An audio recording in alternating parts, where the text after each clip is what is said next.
Juristi Azem Vllasi ka thënë se nëse nuk ka zgjedhje të krizës në kuvend ku po dështon zgjedhjet e kryetarit, duhet të ketë presion nga qytetarët. Ai ka thënë se qytetarët duhet të mblidhen numër të shumtë dhe të rrethojnë kuvendin dhe nëse deputet nuk e zgjedhin kryeparlamentarin, të mos i lejojnë të dalin nga aty.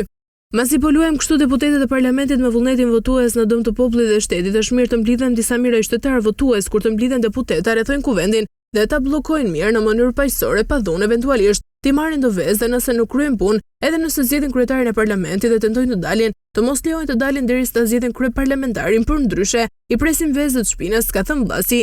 Ai ka thënë se nëse nuk ka marrëveshje nuk shes zgjedhje tjetër përveç ngritjes së popullit në kuvend. Sipas tij zgjedhjet e reja nuk duhet të shihen si një opsion.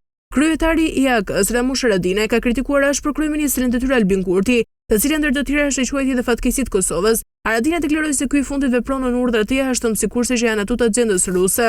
Unë besoj thellë se Kurti është e keqja e Kosovës, është fatkeqësia e Kosovës, ky njeri është dëmi më i madh që ka ndodhur vendit tonë.